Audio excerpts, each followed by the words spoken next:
Roger! Hey, good morning, good evening, wherever you may be. My goodness, it's 7 o'clock here in LA. Where are you at? I'm in Tokyo, Japan with 11 a.m. in the morning here. Not too shabby. You are right on time. I thought you were one of those rich, powerful, famous people that show up like 45 minutes late or something. I'm definitely someone who likes to be punctual, so I appreciate you being so on time as well. Oh my gosh. Well, thank you so much. I wasn't expecting you to be this punctual. We usually like to wait a few minutes, get the room and the algorithm warmed up. We want to get maximum reach for this room.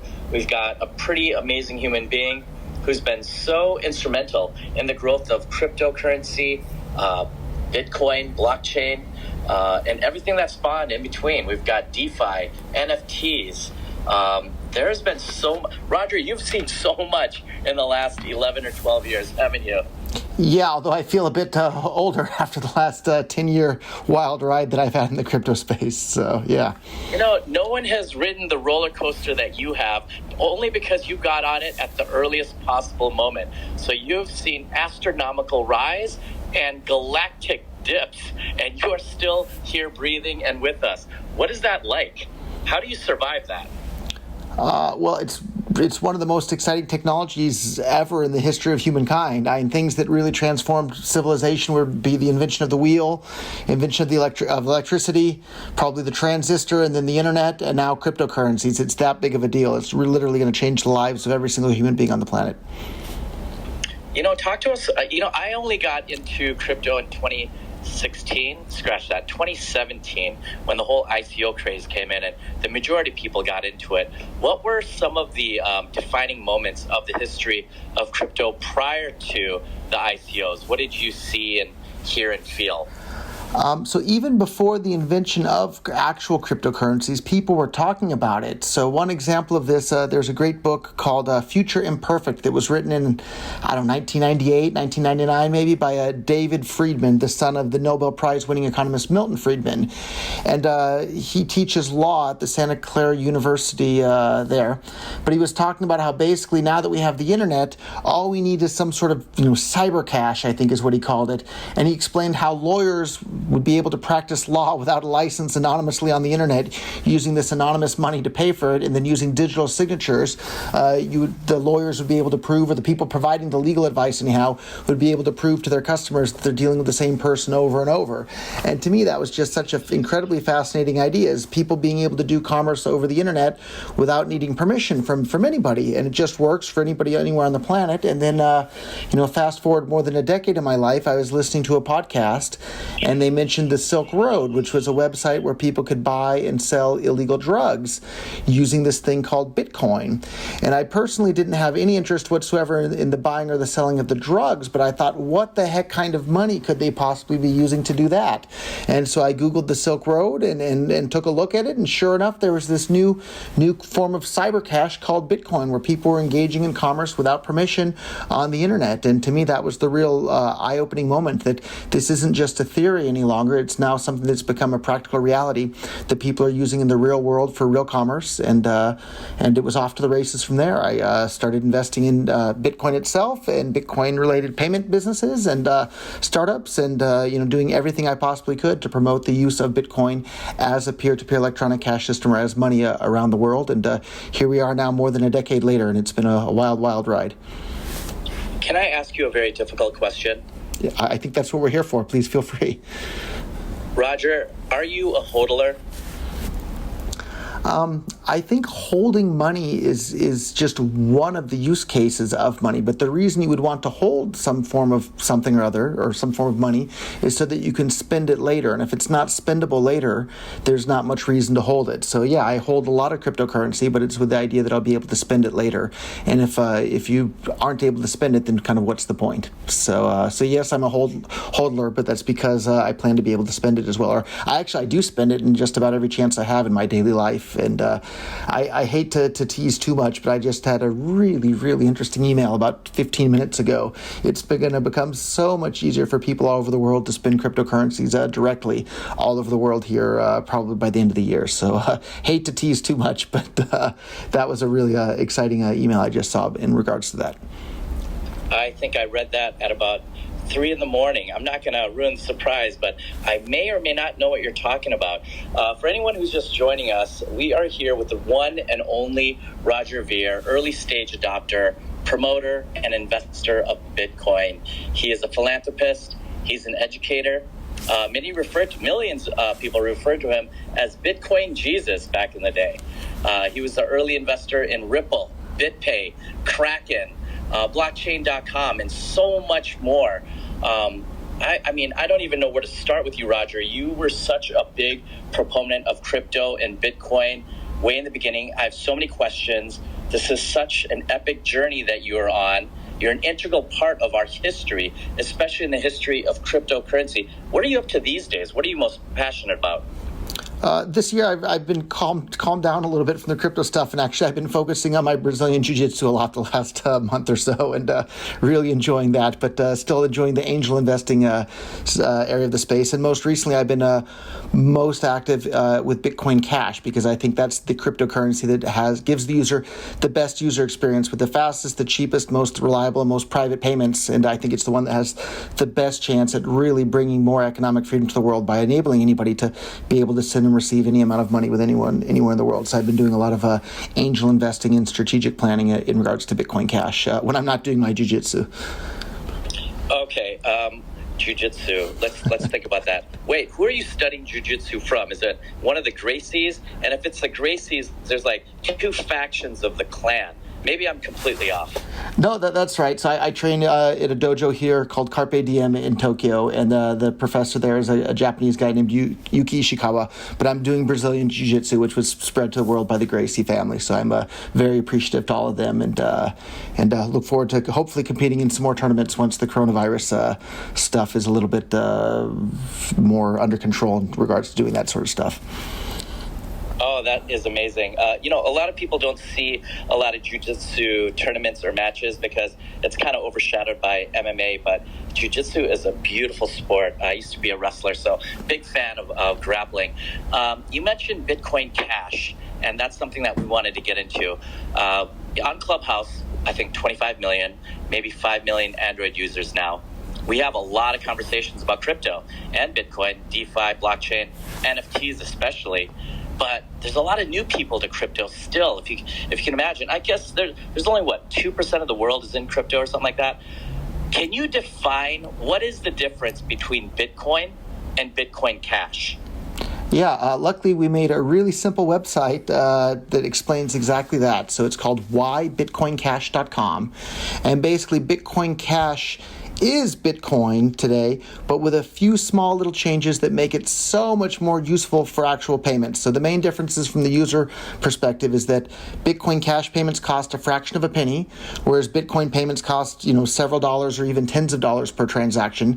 Bitcoin Cash transactions are basically instant, whereas Bitcoin transactions can take hours, days, or even weeks to go through.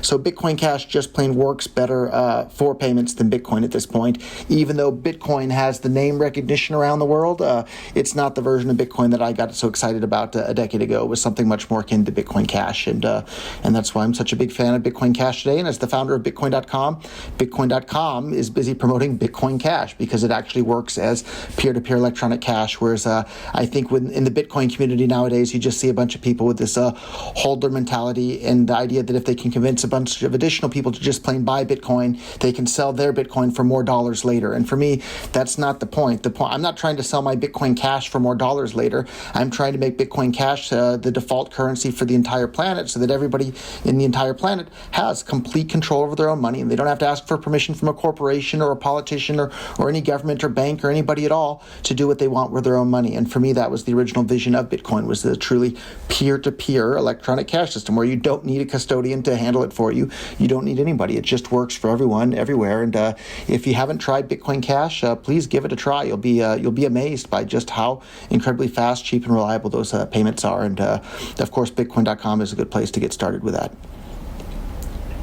You donated $2 million worth of Bitcoin Cash to the Foundation of Economic Education this year. big part of your life is philanthropy. What does the foundation of economic education mean to you? So when I was a high school student, somewhere I came across their newsletter that was called The Freemen.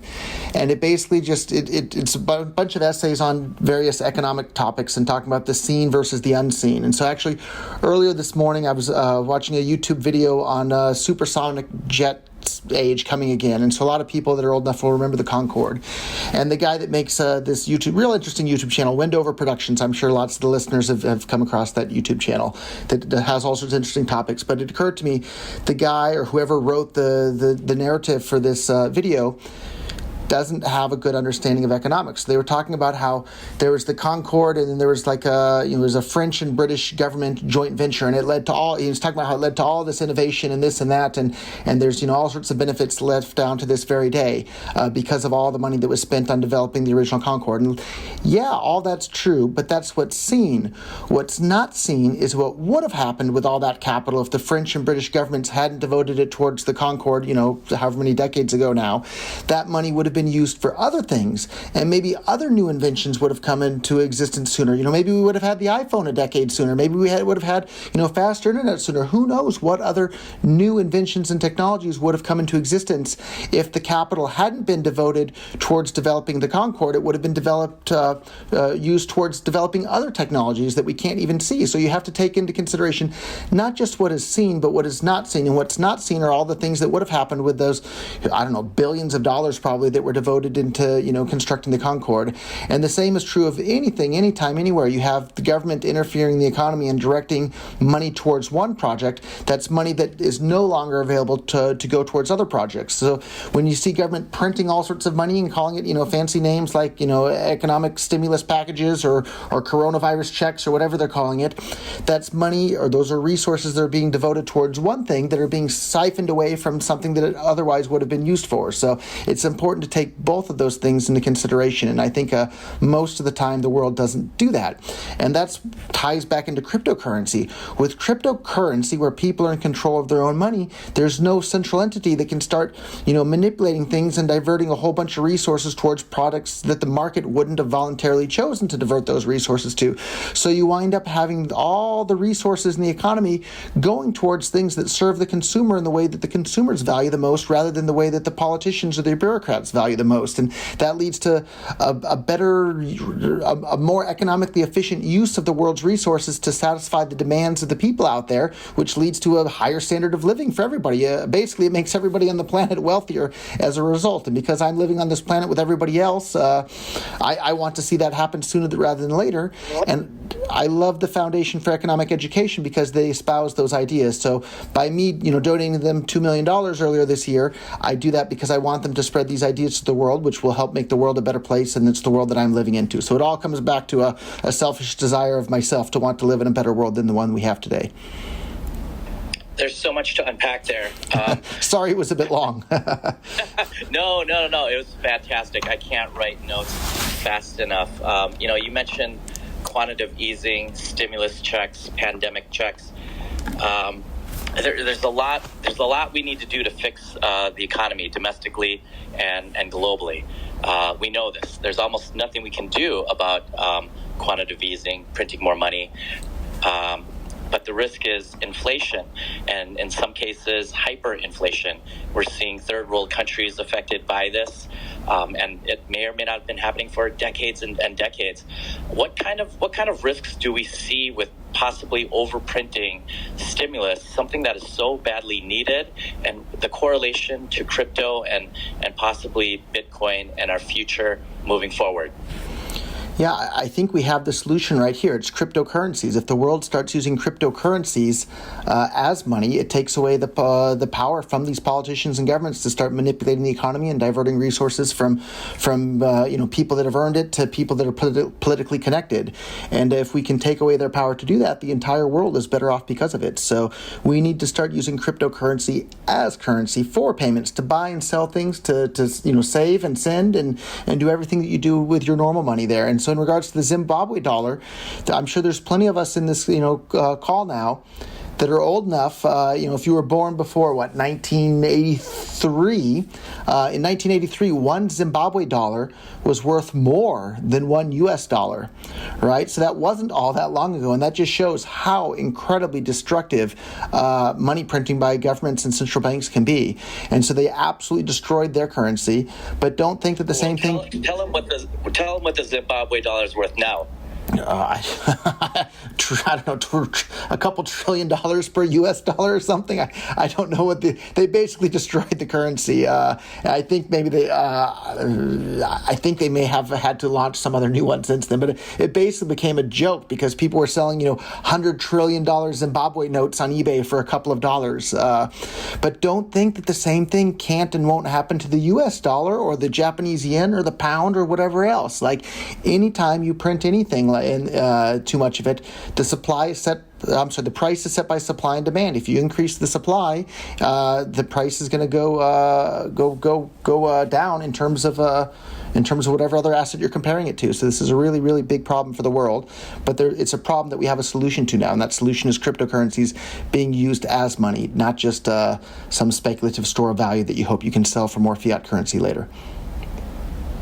Roger, we've got almost 1,500 people in this room. You are a pretty popular fellow. Did you know that? Well, I think it's thanks to your very popular Clubhouse account there, too. So thank you for that. Oh, man. Last year, we obviously went through a pandemic. And I don't know if you heard this. There was a city somewhere in America. I totally forgot the name. But they started printing their own currency. They made wooden chips. It was a small city, maybe less than 1,000 people, and they created their own wooden currency that could only be used in the city. And then they gave away the wooden currency as a stimulus, but it forced people to keep it within the city. So you couldn't just buy, tchotchkes off Amazon for 35 cents. What are your thoughts of, certain countries using crypto as a currency? We just recently heard El Salvador is going to adopt Bitcoin as a currency. What are your thoughts on the effect that may have for these smaller countries? Yeah, I think that was exactly how Bitcoin started out in the early days. It was just plain given away for free. In fact, I got some of my very first Bitcoin ever from this thing called a Bitcoin faucet, where they were giving away an entire Bitcoin for free to anybody that would just go and enter a Bitcoin address. And then it started to spread and spread and spread from there, and people just plain naturally started to use it as money. And then initially it was, darknet market stuff, and then small businesses, and then larger and larger businesses. And, we've seen, the Microsofts and Teslas of the world dabbling in the cryptocurrency space. And now we're seeing small countries start to get interested in this, though, too. But all of these cryptocurrencies are competing with all the other ones, and all of them are competing with government-issued currencies. So it's a really fantastic thing because competition leads to better quality products at a better price and, that better serve the consumers. So this is a fantastic thing for the entire world, that there's finally a competition in the issuance of money, and consumers can choose which form of money they want to use. And that's what we saw happen initially with Bitcoin. People started to choose to use that instead of dollars or euros or yen. And now within cryptocurrencies, we're seeing people starting to choose to use Ethereum or Bitcoin Cash or Monero or Zcash or whatever. Take your pick. People now have choice, and having more choices is a good thing. Just like think about how boring the world would be if the only choice of drinks if it was only Coca-Cola and nothing else. You didn't have a choice of water or Gatorade or Pepsi or root beer or anything. The world would be not as good of a place. And now that we have so many different choices in cryptocurrencies, that's a great thing because more choices lead to better competition and better quality products for everybody. So I'm really excited about the competition we're seeing in that space now too. Roger, we have such an all-star list of speakers here up on stage. We have Drew Kataoka, one of the most incredible artists in the world. She recently did a drop with Christie's. We have Nicole Benham. She hosts the biggest rooms on Clubhouse with the biggest personalities. Lynn Dye, who just raised something like $100 million for his new NFT platform, revolutionizing music. Bomani, who was the most recently the face of the app here, which is so awesome. And Kim.com. One of my favorite speakers. Roger, have you ever met Kim before? Yeah, actually, I did meet him in person maybe 2 years ago now. But talk about an incredible internet entrepreneur, an incredible mind, and another guy who's also a big fan of Bitcoin Cash, it just so happens to be. Oh no way. Welcome, Kim. Hey, thank you guys. It's an honor to be here. Kim, I never knew you're a fan of Bitcoin Cash. Why is that? Tell us how you came across that. We know. So actually, let's back up a little bit. For people who don't know what Bitcoin Cash, that was actually a fork of Bitcoin. And maybe, Kim, maybe you can explain how that came to be. Yes, it was a fork of Bitcoin. And I like Bitcoin Cash better because it represents the original vision of the creator, Satoshi Nakamoto, who in his white paper said that this is peer-to-peer electronic cash. So actually something that people can use in daily transactions to pay for things, to buy a soda, to buy a pizza, to pay their rent, to receive their salary. That was the vision of Bitcoin, and it was unfortunately taken away, that vision, when some people in the Bitcoin community decided to make it a store of value rather than a currency that can be exchanged very cheaply and very quickly. And that's when I started getting interested in Bitcoin Cash, because it's simply the original vision. It's something that I want to use in my future applications that I'm working on and that I'm launching. And I've tested all the different cryptocurrencies in our test environment, and the only one that really impressed me with the speed and just the usability was Bitcoin Cash, and that's why I ended up supporting it. Wonderful. Thank you so much for that, Kim. We can't really talk about the history of Bitcoin without talking about the future. Roger, where do you see the future of Bitcoin, Bitcoin Cash, crypto, blockchain? What kind of a future do you see in the next 10 to 15 years? Yeah, I think historically, looking back on the past, everybody today knows that a separation of church and state was a good thing. And pretty much nobody today thinks that governments and churches should be the same thing. But today, lots and lots of people all over the world think that, it's just the way the world is, and it's a good thing that governments are in charge of money, and governments are the ones that issue the money that everybody decides to use. But I think in the very near future here, we're going to see a separation of money and state, where people no longer take for granted the idea that governments are the only ones that issue currencies and that governments control everything that everybody does with their currency. Now we're going to see the market issuing currencies, and that we're going to have this actual separation of money and state, in which people have a choice as to which form of money they want to use in the world to pay for their various things. And all these cryptocurrencies are the start of that happening, and we're seeing it happen, and the pace is accelerating year after year. The pace of progress is increasing. So I think the amount of progress we're going to make next year is going to be even bigger than the progress we made in the last few years, and the amount of progress we'll make in the next 3 years is probably better than the amount of progress we made in the last 10 years in regards to this. So it's really, really an exciting time to be alive and watching it and participating in all of this happening. There's so much enthusiasm around Bitcoin and blockchain and crypto and everything, especially with NFTs. I particularly love NFTs and the movement behind that. Not for people to try to make money off NFTs. I think it's great for independent artists and musicians to monetize and collect royalties in perpetuity for that, potentially. But what's great is the craze of NFTs and the escape velocity with how it grew. It caused these analog artists to download things like MetaMask and all these exchanges, and people are trying to teach themselves financial literacy. These are typically artists that they don't really have a passion behind it, and I just feel like wealth disparity and income disparity is such an issue. How can we utilize crypto and not jeopardize our current economy?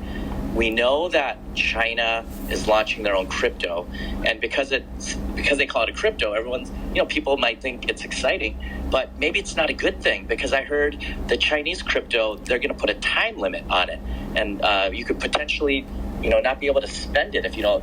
That it might not be there if you don't spend it in a certain amount of time. It could be used as a way to control people. So I guess what are the pros and cons of adopting crypto, rolling that out as a threat against central banks? What does that transition look like if that ever were to be? Well, now that we have decentralized peer-to-peer electronic cash cryptocurrencies, whatever cryptocurrency, quote-unquote cryptocurrency the Chinese government issues or the U.S. government or whoever else, people can choose whether or not they want to use it. They have other choices. They can use Bitcoin Cash or whatever else they want out there. And because the real cryptocurrencies are decentralized here, the only way to stop them would be to turn off the entire internet in the entire world and keep it turned off. And that's not a practical thing to be done at this point. And if you look at it, the Chinese government, they've banned all the people in China from using YouTube and Twitter and GitHub and Facebook and all of these, some of the most popular websites on the entire internet. If the Chinese government is pushing back against people being able to use cryptocurrencies, that's probably a sign that cryptocurrencies are going to become one of the most popular things on the planet. So probably a good idea to get involved and invest in some of them today. But the fact of the matter is that governments have lost their ability to force people to use a specific type of money. Now people have choices, whether it's the dollar or the RMB or Bitcoin Cash. People now have a choice, and that's a good thing for the entire world. And now, before we go to some questions from our esteemed guests here up on the stage, and we've got a whole slew of people who want to ask questions. I'm going to try to get to as many people as possible. I want to respect Roger's time. Thank you so much for your generosity. Kim.com, do you have a question for Roger? Roger, with your jiu-jitsu, what's your goal? What do you want to achieve? Is there something like a black belt or a special dan or a special level of achievement? Like, what is it that you want to achieve with that sport? Yeah, I wish I had some profound or deep answer other than it's just really, really addicting and really, really fun and good exercise. And I've been doing it for 13 years now. I'd like to get my black belt here at some point, but it's really hard to actually become good enough to deserve one. So it's not the belt itself that counts. It's what the belt represents. It's the skill level. And so if I spend some more time on the mat, maybe I'll get there. But sadly, it's not anything more than just something that's fun as a hobby. We've got a lot of people in the stage. Do you want to call out Floyd Mayweather and maybe roll with him on the mats? Yeah, I would gladly have a grappling match with Floyd Mayweather, and I feel very, very confident in that as well. Happy to donate the money to charity as well. So if he's up for that, I'd be more than happy to do that. In a boxing match, I have no doubt he would absolutely destroy me. But in a grappling match, I feel pretty confident, to be honest. So, and we're about the same age, I think, as well. Incredible. Folks, you heard it here. If you know Floyd, ping him in the room, please. We just had him on Clubhouse 2 weeks ago. So let's get this going.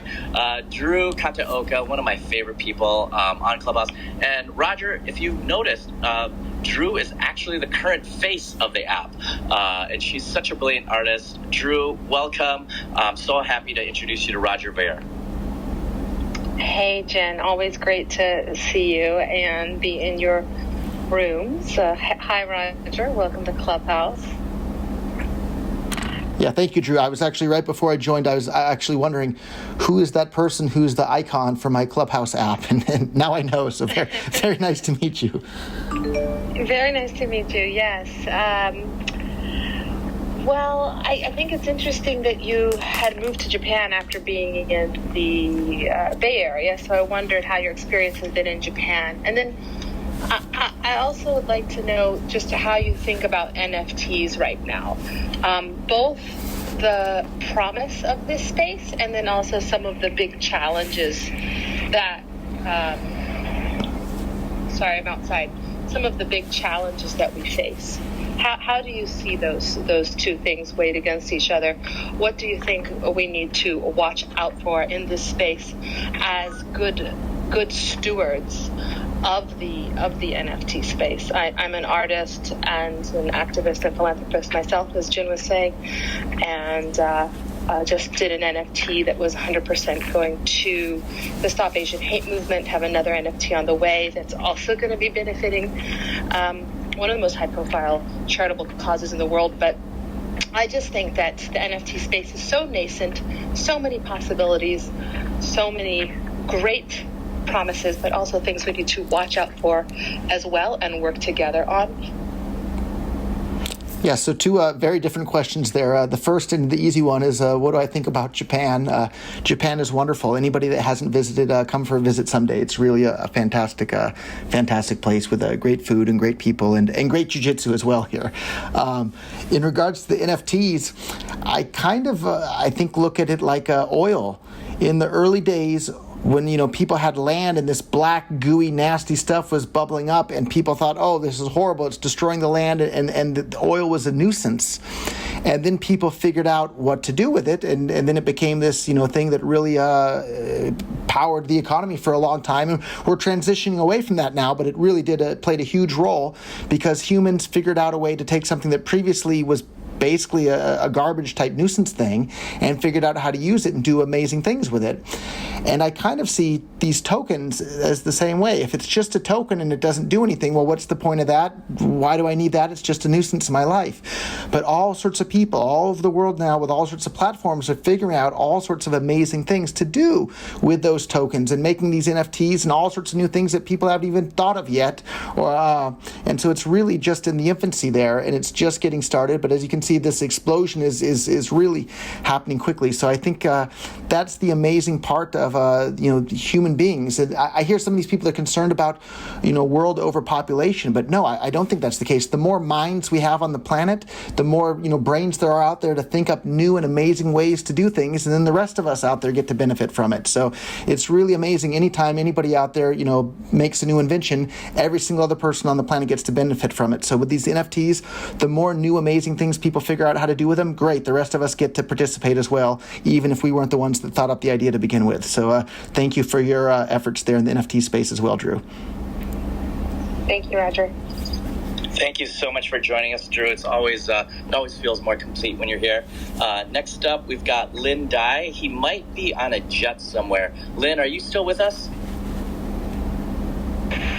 I am. I'm sorry. I can't really talk with them on a plane, but really great to meet you, Roger. Yeah, that's unfortunate. Lin is such a pioneer in the music NFT space. He just partnered with Quincy Jones and has got some incredible stuff going on. Let's go to Chris Mattman, Chief Technology Innovation Officer at NASA JPL. Chris, what is up? Welcome. Hey, how's it going, Jen? Hey, everyone. Hey, Roger. Great to meet you. It's fantastic to be on the stage with, these luminaries and so forth. Roger, I've studied cryptocurrency and Bitcoin. It's part of some work I've done with the Defense Advanced Research Projects Agency since about 2013, and just a real big fan of blockchain and the technology and so forth, and such a pleasure to be on stage with you. I guess one thing I might want to ask, kind of related to that, is that there's not a huge space I've seen with people using blockchain in the context of science, but there's a big opportunity there, I think, especially just like in NFTs and the art space and so on and so forth. Have you had a lot of people approach you in thinking about how to mint a coin, or to because there's such an opportunity in the science space to change the way that really we have people that are basically giving free time reviewing papers, that then they turn around and then they pay the same cost to a library to get their paper that they publish back from Springer and all. It's not it's ripe, replete for a blockchain type of intervention. Anyone ever talk to you about that? Yeah, one of the maybe more interesting ones that people were trying to do is trying to figure out a way to put all this cryptocurrency mining processing power to some productive use. So they wanted to figure out how to, do the computations involved in like folding proteins as the mining algorithm for some of these cryptocurrencies. And to the best of my knowledge, I don't think anybody's actually figured out a way to put the mining power to use for some other productive use case, but hopefully it'll be the same way with just like oil back in the day. Nobody liked it, and then they figured out what to do with it, and it did a big thing. Hopefully they'll be able to do the same thing with cryptocurrency mining. They'll be able to dual purpose it so it does something in addition to just securing the network itself. So, but thank you for your involvement in advancing the sciences, because technology is what's driving humankind forward. So we need more big brains out there to figure out the great ways to do things with the material resources that we we have available to us as humans. So thank you too, Chris. No, thank you back. And thanks to Wolf for having me up on stage. Appreciate it. I'm so glad that you're here, Chris. Roger, Chris is so humble, but he is one of the most brilliant minds on Clubhouse, one of the best speakers on so many different subjects related to technology. So, Roger, if you ever want to connect, I'm happy to connect you guys offline. Next up, I want to introduce Dill, who hosts some of the most amazing NFT rooms inside Clubhouse. Dill, my dear friend, welcome to the stage. Please meet Roger Ver. Hey, what up, Wolf? Hey, Roger. Nice meeting you. Actually met Mate Toke back at Consensus in 2018. Was there with Mark, Gary Markham as well. But, we talk about, metaverse and this decentralized ecosystem, and, Bitcoin Cash has helped with making it easy for people to pay in the ecosystem with crypto. But what are your thoughts on like the 98% of the demographic that is not crypto native? Like, how do we onboard them? Yeah, so I'm old enough to remember when 98% of the world wasn't on the internet, and the way we onboarded the other 98% of the world there was by making the internet so incredibly useful to people in their daily lives that they couldn't imagine not having access to the internet in their lives. And the same is going to be true with these cryptocurrencies. Is they're going to wind up becoming such a useful tool in human existence that everybody's just going to have to use them naturally, because who could get by in life today without having access to the internet? The same is going to be true of these cryptocurrencies. They're going to become so useful that everybody just has to use them by default because they're that useful in their lives. So great to connect, Dill. Thank you for the question. Yeah. Another question, if it's okay. Do you think Vitalik would be able to move to ETH2 without attacking the network? Yeah, that's a very intricate political question there. My hope is that they will, but when money on crypto is the intersection of money and politics and all these things that people are really, really passionate about. And as we've seen with the civil war that went on within Bitcoin, when all those things are intertwined and on the line, it's really hard to come to a conclusion that everybody is happy with. So I'm wishing them good luck, but we'll see what happens there. The short answer is I don't know. Right on. No, appreciate it. Thank you. Thanks so much, Dill. Always good seeing you. Next up, we've got Alexandra Damsker, one of the most brilliant speakers related to blockchain and DeFi and crypto.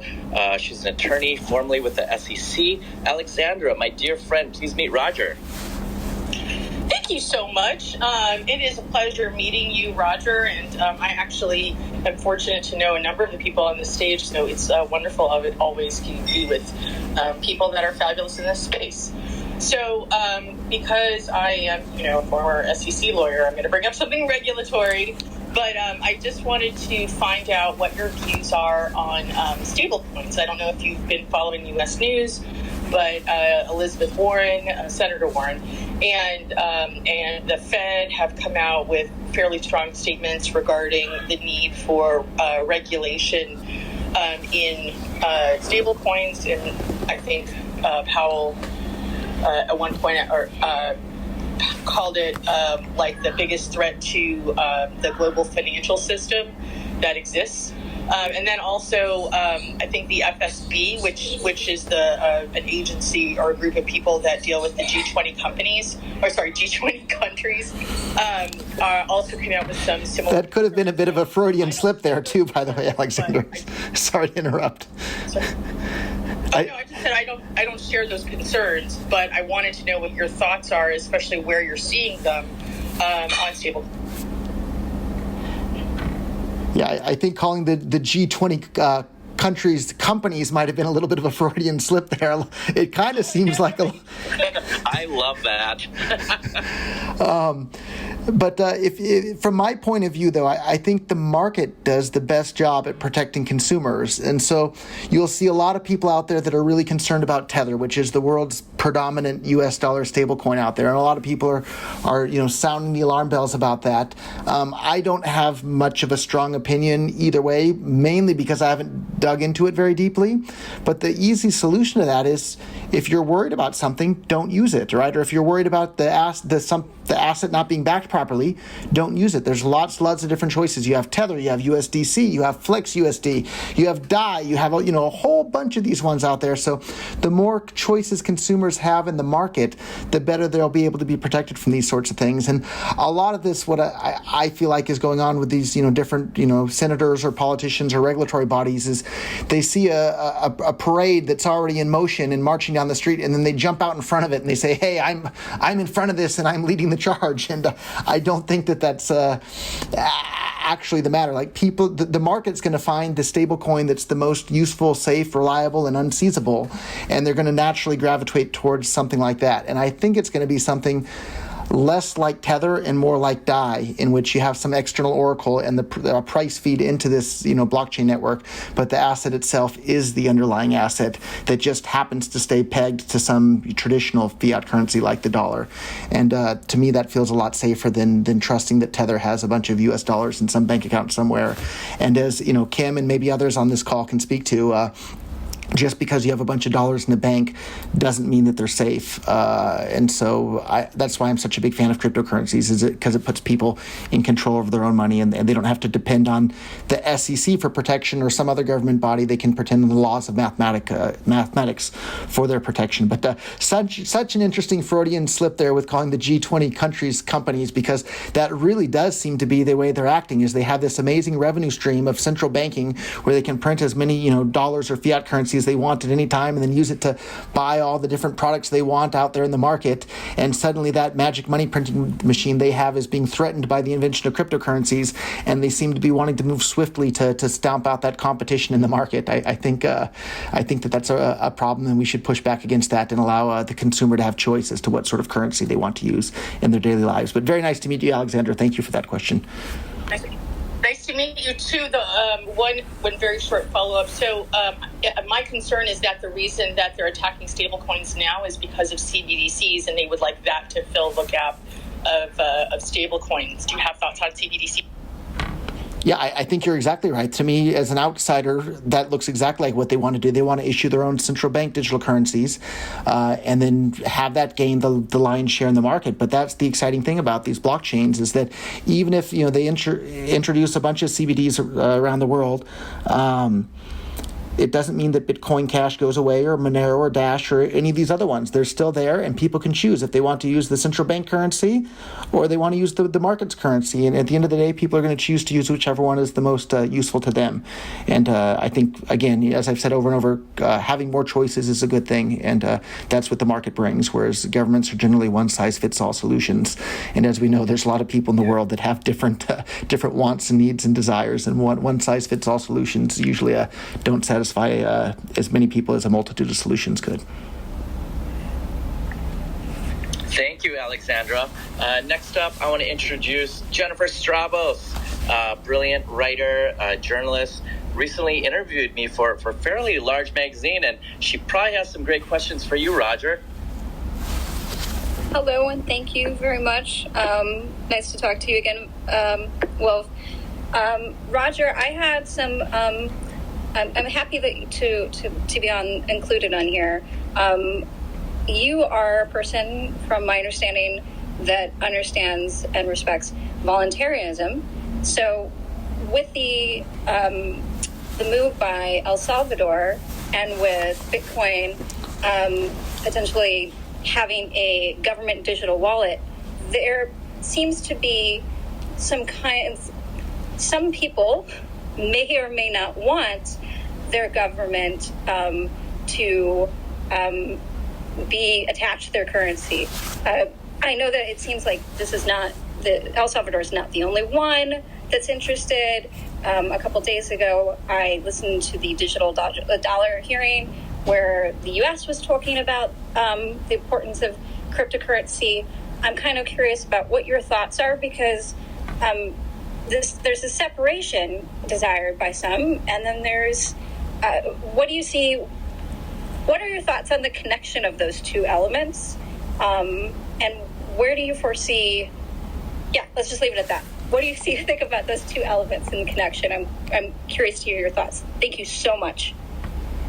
Yeah, that's a question that's very dear to my heart, and as someone who considers themselves a voluntarist, maybe I should define that term, because I think lots of people aren't aware of what that term even means. And so basically it's the philosophy that all human interactions should be on a voluntary basis or not at all. So I want everyone to be, consent to every other interaction with every other human being, and the voluntary nature is so incredibly important. So it's the difference between, working for a living and having a job versus being a slave. It's the difference between making love versus being raped. The consent makes all the difference in the world there. And I'm appreciative to the El Salvadorian government for the attention that they're giving cryptocurrencies and the marketing. But if you look at the actual law, they're forcing everybody in El Salvador to have to accept Bitcoin for payments. I think you've missed the entire point. The entire point is giving people more choices and letting them voluntarily choose what they want to accept as money, not forcing them to accept, any sort of money, whether it's Bitcoin or Bitcoin Cash or anything else. Don't force them to accept it. Give them the choice. Let them choose what they want to accept. And so, but by the very nature of government, that's what it is. It's organized force. It's telling people what they have to do. It's not, giving them more choices. It's restricting their choices and forcing them to have to do certain things. So I appreciate the marketing that they've done to the world for cryptocurrencies, but I don't think forcing anybody to accept anything is the right thing to do in the world. So thank you for such a great question, Jennifer. Thank you very much. I'm curious to see how it pans out, and I greatly appreciate your feedback. I also understand voluntarism, and so it is a pleasure to hear someone who knows so much about the space, as well as that really not talked about enough element of a way of being. So thank you so much for having me up here and for taking the time to answer my question. Appreciate it. Thank you so much, Jennifer. Always great to have you. For anyone who's just joining us, we are here with the one and only Roger Ver, early stage adopter, promoter, and investor of Bitcoin and Bitcoin Cash. He's a philanthropist. He's an educator. He's one time referred to as Bitcoin Jesus for actually many, many years. He was the earliest investor in projects like Ripple and BitPay and Kraken and blockchain.com and so much more. And this has just been a tour de force of a journey in crypto and monetary history. Next up, I want to introduce Xiaoying Summers, who I met on this app, Roger. Xiaoying is so funny. She's a viral TikTok mom, and what she does is she roasts people based on what their name is. So if somebody says, hey, roast me, my name is Becky, she'll be like, Becky. In China, that means dirty whore. And it's so deadpan. She is hilarious. Xiaoying, please meet Roger. Hi, Wolf. Thank you so much for having me. Hi, Roger. I'm so happy you are here. I'm the stupid agent on the stage. I'm trying to be very smart here right now. I have a question to ask you. I know in the news recently, China's Inner Mongolia and Yunnan banned the Bitcoin mining. My question is that do you think that there's opportunity for people who is not invest in Bitcoin yet, but is very experienced with the energy business to involve in mining Bitcoin in Northern America, who is very connected with the energy mining equipments? Yeah, I think that's an example of just why it's so important not to have governments involved in the production of electricity as well. So can you imagine a business that's producing whatever product and somebody comes to them and says, I want to buy a huge amount of what you're producing. And then the person says, no, get out. I'm not going to sell you any. Go to some other country. You can't imagine that happening yet. That's exactly what's happening with the electricity production, because you have a bunch of governments involved in it and there's not a profit incentive, and who knows what's going on with what, hidden deals with the politicians and other businesses there. So if you have, private businesses producing electricity, like, the Tesla solar cells and power walls to store it at night and this and that, Tesla's going to sell you as many solar cells as you want to buy, right? Any private business is going to sell you as much of their product as you want to buy. The same should be true with electricity. So in regards to, is it a good idea to get involved in that in North America? I don't know. That's what prices do. Prices are a way of transmitting the information to all these, billions of people on the planet, telling them without ever actually having to talk via voice or email or anything else. It's the prices send the signals as to what goods should be used to produce what other goods. goods, right? So like the price of wood versus the price of gold tell you should pencils be made out of wood or should they be made out of gold and or plastic or all these different things. So the prices being allowed to flow freely across the entire planet are what allow people to coordinate their efforts in the most efficient manner possible so that you can figure out, should the streets be paved with asphalt, concrete, plastic, gold, who knows what. All the prices transmit that information. And anytime you have the government interfering in the flow of money and the flow of those price signals, that's going to cause the resources to be allocated in a way that's not as efficient as they otherwise would have been. And so that's part of what's so exciting about cryptocurrencies is they allow the flow of information in the form of prices and money to flow much more freely around the world, which leads to more efficient outcomes out there. So is it efficient to mine cryptocurrencies in North America? Look at what the prices tell you, and that'll tell you the answer. So if it's economically profitable to do so, it is. If it's not, that means that your time and effort and resources would be better used producing something else. So that's why money and the pricing signal system in the economy is so incredibly important to everybody. Amazing. Thank you so much, Roger. Before I leave, I'm going to roast the wolf and your name in Chinese. So wolf means 我夫, 我 means my, 夫 means husband. So when I introduce wolf to my Chinese friend, it will be like, this is wolf, which means this is my husband. Roger means 逻辑, Roger means 逻辑. 逻 is the carrot, the fruit, healthy fruit. 节 means excellent, amazing. So your name is Amazing Carrot. You should eat a lot of carrot. It's good for you. That's your name. Bye. Thank you so much. That was incredible, Xiaoying. This is the husband and carrot show. Wait, amazing carrot. Is that right, Roger? You're the amazing. Yeah, I've been called lots of things, but I don't think amazing carrot was ever one of them before. Thank you for that, Xiaoying. You live forever. Carrot is very good for us. Thank you so much, Xiaoying. Next up, we've got my dear friend David Bianchi. We've got about 10 minutes left. Roger's on a pretty tight schedule, so we've got maybe about 2.5 minutes for each person to ask a question and receive an answer. With that said, David Bianchi, who invented Spinema, spoken word cinema on Clubhouse, award winner. Welcome, David.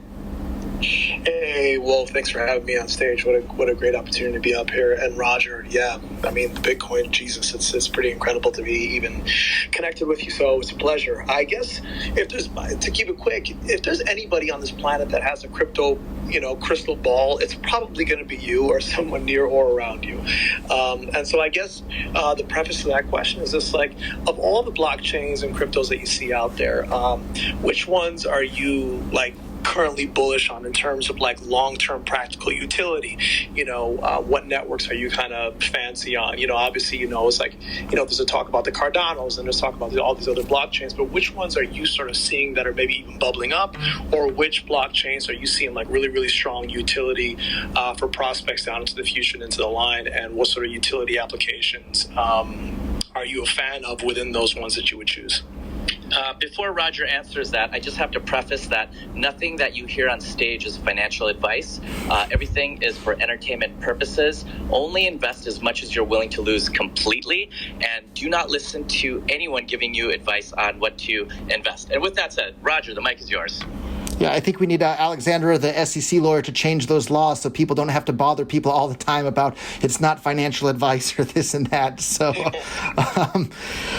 in regards to that, I think... That's not actually an SEC thing. That's actually just, like you don't want anybody relying on it and then taking you to court on it thing. But if I could change it, I would totally do that. Like, you can't sue us for what we say. That's really what we're trying to say. So everybody in the audience, you can't sue us for what we say. There you go. Yeah, maybe the laws need to be changed to make it more difficult to sue anybody for talking on Clubhouse or Twitter or anywhere else.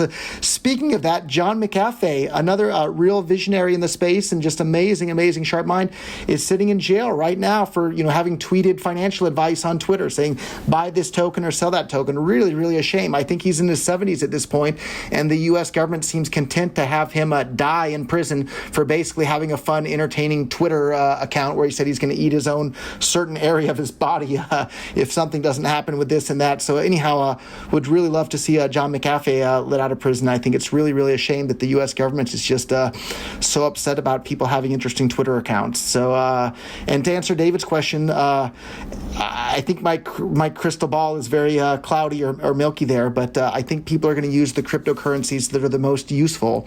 And the thing that got me the most excited about it was the payment space, people being able to buy, sell, send, and receive payments using a cryptocurrency and be able to do it. In the early days, we thought Bitcoin was basically anonymous. We found out later it wasn't. But Bitcoin Cash has all of those things. The transactions are basically instant, basically free, and super private when using this thing called CashFusion as well.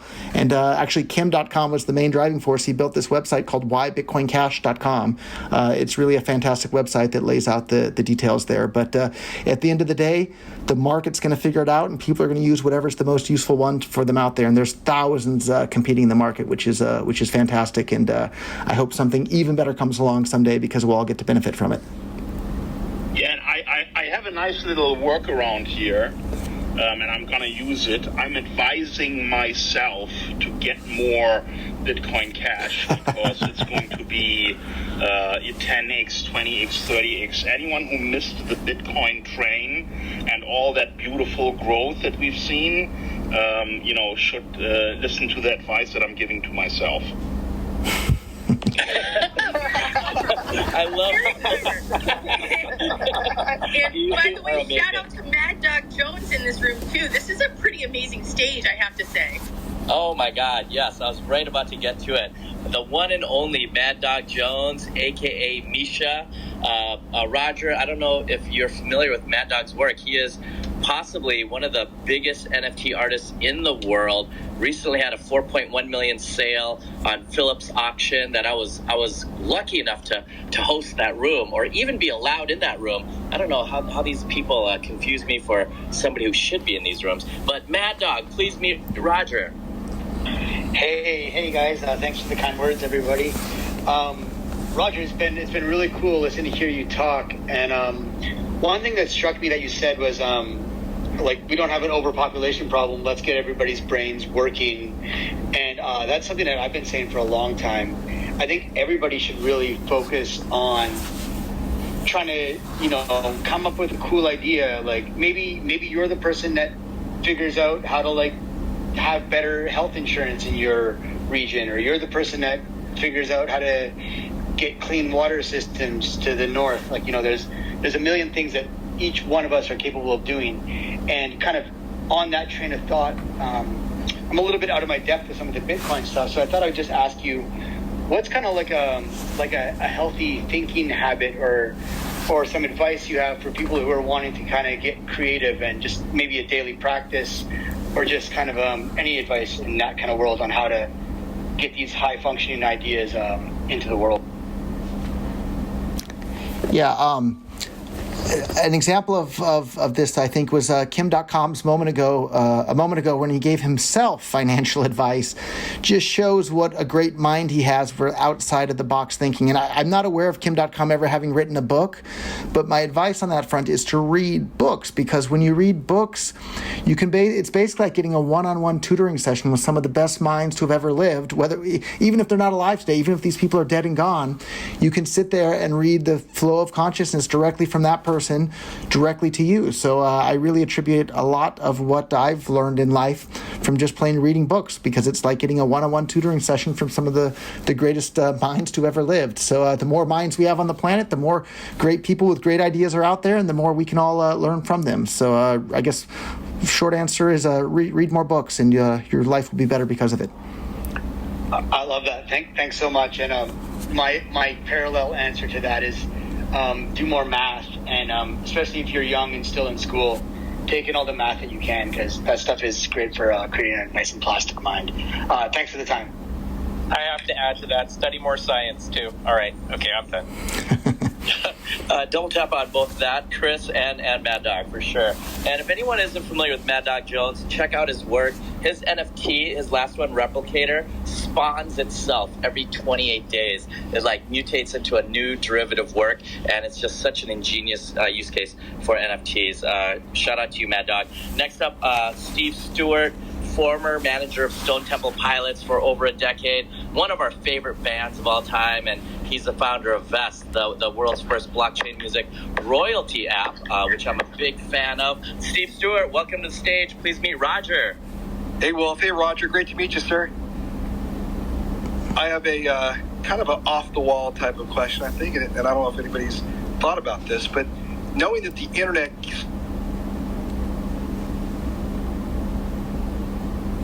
Did we lose him? Oh no, Steve, I think we may have lost you. Can we talk about Stone Temple Pilots? OMG, please.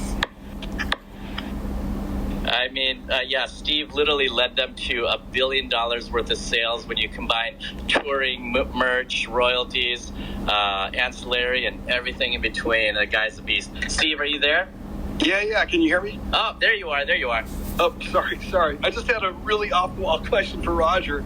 Knowing that the internet was spawned from DARPA, which is basically the black side of the U.S. intelligence arm, what are your thoughts as far as Bitcoin being spawned by some intelligence agency of the U.S. government or any other government? It's certainly possible. It was very interesting that in 2010, the CIA reached out to the people that were, busy involved with Bitcoin at that point and asked for basically the lead developer at that point to come and have a meeting with him and explain Bitcoin to them. And that leads me to think that if the CIA is asking for help getting Bitcoin explained to them, the CIA probably wasn't involved in the creation of it, but I can certainly see why they would be interested in that sort of technology. So maybe it was, but maybe it wasn't. Another kind of off-the-wall comment, but I think people will enjoy, is one of my favorite forum discussion threads in maybe 2011 or 12 on the Bitcoin discussion forums about why people were so excited about Bitcoin. Is somebody said, thanks to the invention of Bitcoin, when we finally make contact with aliens, we no longer will have to be embarrassed about the type of money we're using. And I thought that was a pretty funny comment. So. Yeah, when you're waiting 24 hours for a wire to clear, I 100% agree with you. Great to meet you, Roger. Yeah, you as well. And the aliens would definitely frown upon our primitive wire service. Well, not even that. We're still using round little pieces of metal as money, too. I talk about primitive Stone Age stuff, right? Or dirty paper. Yeah. Right, the U.S. dollar is the biggest cryptocurrency in the world. That's a Judge Dredd reference. I'm sorry. I don't know if anybody got that one. I promise I don't know anything about the aliens. Thanks.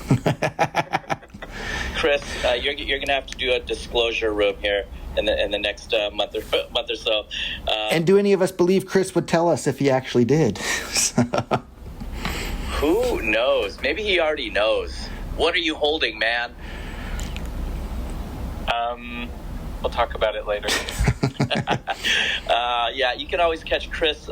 He's in some of the most incredible rooms every week. Definitely give Chris a follow. Actually, everybody give Roger a follow. Thank you so much for your time and generosity, Roger. This has been a really entertaining, this is a great conversation. We need more rooms like this on Clubhouse. But we have one more person in queue for a question. My dear friend Manushka, my heart. Welcome. Please meet Roger. Hi, my love. Jen, okay, first and foremost, yes, we do need more rooms like this because you always host rooms like this, and it's amazing. So congratulations on your Clubby Awards. If anyone is in the room and not following Wolf, you're missing out, and definitely follow the Talk Nerdy to Me Club. Roger, First of all, Roger needs to know that what a Clubby is. That is the Oscars of Clubhouse. And yes, I did win a Clubhouse award. So Roger, I'm a very big deal. Well, I need you to promote my Floyd Mayweather grappling match. So thank you. Oh, I've already secured sponsors. But Manushka, so sorry to interrupt. No. This is awesome. Roger, welcome to Clubhouse, man. This is so cool. This is what I love about the rooms that Jin hosts again.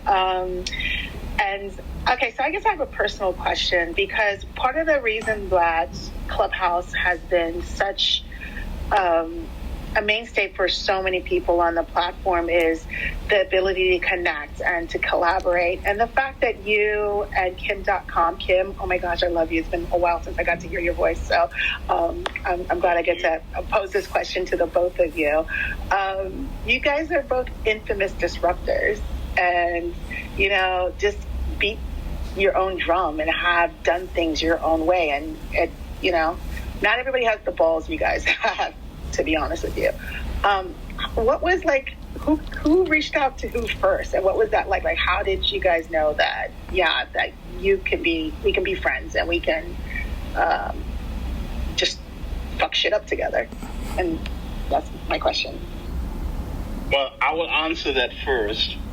I heard from Roger the first time, I believe it was back in 2010, when I was asking how we can replace credit cards, because they were starting to ban all kinds of services that didn't suit their terms of service, and including WikiLeaks, which was banned by credit card companies. And as I reached out and asked this question, one of the first replies that I got was from Roger saying Bitcoin is the tool that you are looking for. That is what's going to change the world. And just remember, this is back in 2010. This guy was already promoting it when people like me, who were literally at the forefront of the internet, didn't know what Bitcoin was, right? That's how early he was in this game. And ever since then, I've just been following what Roger has been doing and really just impressed with his work. There are very few billionaires that are truly selfish, that do things for the good of all. He is a freedom fighter. He is an activist. At the same time, he is successful as an entrepreneur. But what I really appreciate about him, and that's where we are, common souls, is that we really want to improve things for all. We want to have a fair society. We want to have freedom for everyone, and cryptocurrency is such a huge opportunity to bring more freedom to the people and shift the power from corporate government control to the people, where the people are actually the issuers of the money and they control their destiny and the economy, and that is how it's supposed to be anyway. Who gave these governments so much power and these corporations? Who allowed them to basically turn politicians into their puppets and do things that are not really in our benefit? And that's what I love about Roger, because he fights for the right cause, and he is all the way there to fight for your freedom, and that's why we are kindled spirits. So it's just easy for millionaires and billionaires to just slide into each other's DMs and you guys could just reach each other? Yeah, he literally just replied to one of my tweets, and the answer was so to the point. And once I started learning about Bitcoin because of him, it instantly just clicked, and I understood this is the future. This is going to be as big as the invention of the internet. And here we are. We are still a long way away from having the kind of mass utilization as we have with the internet today. Only 4% of all people that use the internet also had any exposure to cryptocurrency yet. But that also means this the upside potential is absolutely enormous. And these cryptocurrencies that are now in the top 5 today or in the top 10, you will see a lot of them being 10 times, 20 times, 50 times larger than they are now. And I believe that Bitcoin Cash is going to be right there at the top. And Kim and I actually came to similar conclusions later on. Initially, we were very interested in Bitcoin, and I was using Bitcoin to pay, every single employee at Bitcoin.com was being paid in Bitcoin. I was paying everybody I could all the time in Bitcoin. I was running e-commerce websites accepting Bitcoin, and then Bitcoin stopped being usable as money or for payments. And so I had to switch to Bitcoin Cash later on. And I think Kim had a very similar experience. He was trying to build his new website using Bitcoin for the payments, but Bitcoin no longer works for payments, and he came to a very similar conclusion that Bitcoin Cash is the version of Bitcoin that actually works for payments around the world. And so we've been working on some Bitcoin Cash things together more recently, and we've been getting along absolutely fantastically well. And it's been a true honor to work with one of the true pioneers of the internet and great minds and just amazing communicators. So thank you for all your efforts, Kim, in the world in general and cryptocurrency specifically. Thank you. Kim, you are absolutely an icon in technology and cryptocurrency. We can't emphasize that enough. This has been an extraordinary conversation. Roger, you are so articulate. You're a succinct speaker. You're very easy to listen to. I guess I have one last question before we close out the night here. I want to know what keeps you up at night. What challenges excite you the most today beyond just cryptocurrency? Well, I guess it ties into cryptocurrency, but I think the world doesn't appreciate just how powerful of a tool prediction markets are. Prediction markets are almost like windows into the future, but not only are they windows into the future, they're windows into the future that'll tell you what steps you need to take today to achieve your goals that you have for tomorrow. And that's just an incredibly, incredibly powerful thing that's going to be built on top of cryptocurrencies. We're going to see more and more prediction markets playing a bigger and bigger role in the world in general. And outside of prediction markets and cryptocurrencies, I'm very fascinated by extreme life extension, right? If you die, you can't enjoy any more fun time on Clubhouse or with your friends or family or anything else. So I'd really like to see human ingenuity applied to the idea of basically stopping or reversing aging so that people can live happily and healthily for as long as they choose to do so. And I think that'll make the world a better place for everybody as well. So because I want more fun days like this. Thank you all so much. We all want more fun days. One last question. For the people who may not understand, please describe what you mean by prediction markets. So basically, every individual person has their own mind and their own brain, but inside your brain there's however many trillions of neurons, right? So imagine if you can take all the people out there in the world, instead of just having each mind be individual, you can connect them all together and make them all be kind of like one neuron in a great big giant super brain. And the way to do that sort of thing is with prediction markets, where you have people place real money on the line, which in this case will wind up being cryptocurrency, and they'll use the little bit of information that each individual has, and you can aggregate all of that into having a much clearer picture of what's likely to happen in the future. So real basic examples of that would be like polling on, who's going to win the next election. Is it going to be Hillary or whoever? I'm glad to say I'm not an American anymore, so I don't follow American politics very closely anymore. But anyhow, you can harness the wisdom of crowds to figure out what is likely to happen in the future and what steps you should take today to achieve those goals that you have for tomorrow. So it's a really, really, really big deal. And so if you're not familiar with the idea of prediction markets, go out there and Google it. So my other piece of advice, if you're in a relationship, if your significant other asks you a question, don't reply to them that Google knows everything. That's a guaranteed way for them to be upset with you, but even if it's true. So please. Did you discover this, Roger? Yeah, I there was a recent incident in my life where I found out that telling somebody Google knows everything is not the right answer. So, but if you want to learn more about a subject, Google really does know just about everything. So you can go out there and Google the details. Oh my God. I have to, you said something that kind of triggered me. Wisdom of the crowds. Roger, did you hear about the professor with the 4,012 marbles in a jar experiment?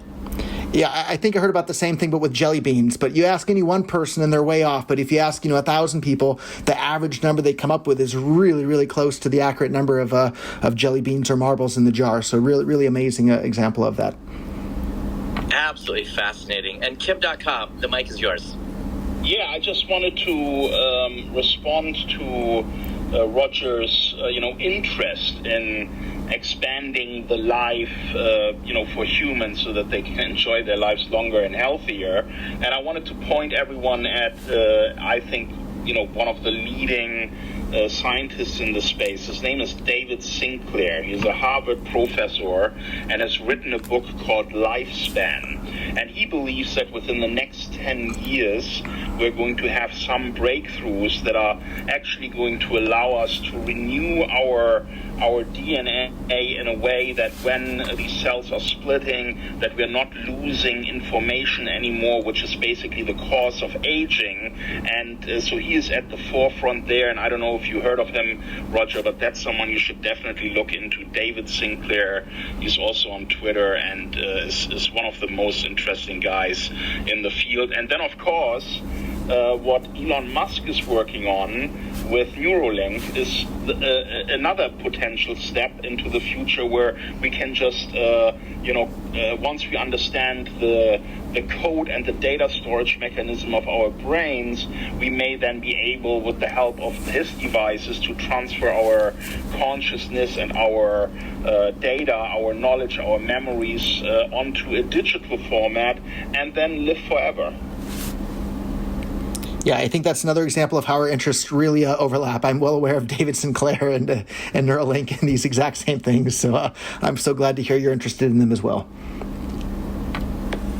I just want to thank you, Kim.com, Roger. What a pleasure and an honor. I hope this was as enjoyable for you as it was for me, and I'm certain the audience. We still have a massive audience tonight. Thank you all for joining us. This was an absolutely incredible conversation.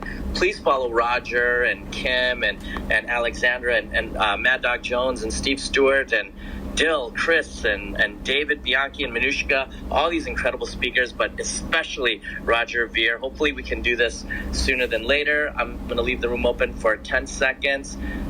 Please follow each other, start your own rooms and your own conversations, and enjoy. Have a good night. Thank you all. Thank you. Thank you all so much. Thanks, Roger. Thank you guys so much. Thank you Welcome, so much. Roger. Good night. Thanks, y'all. Good night.